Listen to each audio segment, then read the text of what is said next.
Howdy, folks. Welcome to this week's Ag Report. So this week, just wanted to kind of give you a little bit of an update or information.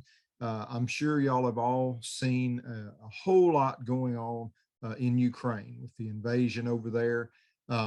Lots of stuff tied to that. Of course, gas prices took a 15-20 cent jump overnight because of the concern about the sanctions and the supply of oil out of Russia and that kind of stuff.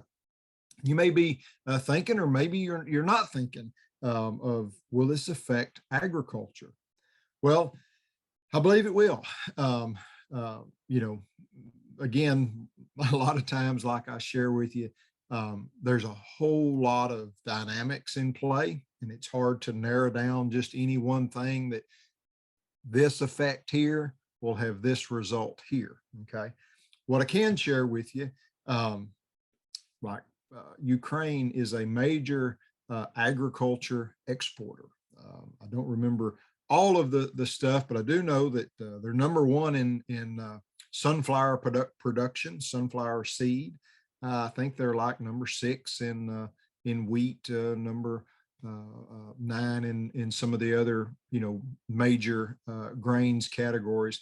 But in Russia is also a major player in wheat as well. I remember early in my farming career, it was always depending on what kind of crop Russia was going to have as far as wheat is concerned, really kind of set the price for what we were going to get. If we were going to get a good price, or if the price was going to fall out of bed if Russia had a good crop. So it is a major player. I had seen a report where cattle, steers, going to the feed yards and stuff, that they had lost $42 a head overnight after the invasion.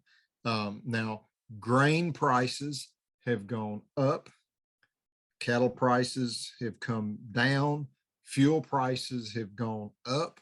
We've had an announcement, and you'll have to apologize, I can't say the Latin word that they're saying, but it means an act of God. They have announced that glyphosate production has been halted because of a malfunction, and it'll be a 3-month delay on getting product. And what that means is there are a lot of folks that bought, prepaid, or ordered early their herbicide. And so they've already paid for that, and they're supposed to have a guaranteed delivery. Well, this exempts from that delivery, meaning they don't have to do that. And it is now time for us to start planting our crops. The first thing will be corn, sunflowers, milo, cotton. And so to wait 3 months, if folks haven't got products, is pretty detrimental. Our crop will be made or lost in 3 months for the most part. Those first 3 months are important. So a lot of things going on. It's definitely going to affect agriculture, and you probably are like, man, you sound like a broken record when I tell you, when you go back to the stores and you look at the price increases in there. Unfortunately, it looks like we're in for some more price increases on product, because it's prices are increasing, at the beginning to the end. So in other words, what I mean is fertilizer is increasing, fuel is increasing, lack of availability now of things because of the sanctions that are put on, the access to different products. And so that just makes everything go up across the board. Still doesn't mean that your farmers and ranchers are making any more money. It just means that they are just handling more money from beginning to end. And then on the end, the final producer or consumer is you.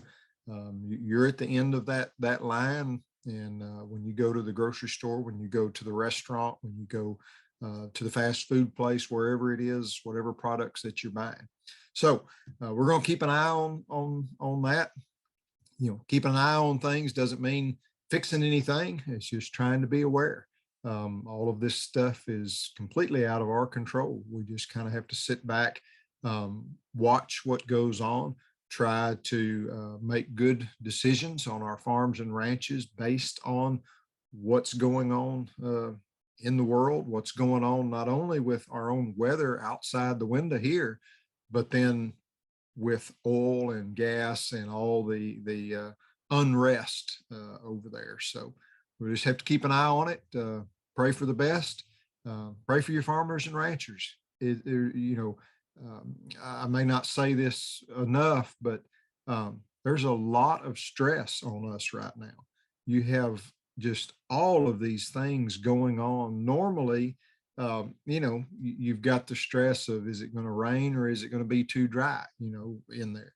But now you've got the stress of, can I even get products to grow my crop? Am I going to be able to afford to take care of my crop? Am I going to run out of money before the end of the crop because my costs keep going up and you run out of budget? You have a budget of so much money. And when everything you do and every time you go to do something, it costs 10%, 20% more, you run out of budget. It's not an unlimited pot of money here. There are budgets and there are limits. And when you run out of money, that's it. You've got to just make the best of that crop from that point on. You can't invest anything else. And that's a scary thing, because sometimes there are funguses or bugs that come in that can literally destroy that crop. And if you've maxed out on your budget, or you don't have availability to get those crop aid products, then you've lost it all. And you're talking about a lot of money, this year versus last year. The same crop last year was 3 times cheaper than it is this year for the same exact crop. And that's a big burden to have. So anyways, just remember your farmers and ranchers. They're not the ones, setting these prices. They're just doing the best with what they can. Y'all take care now.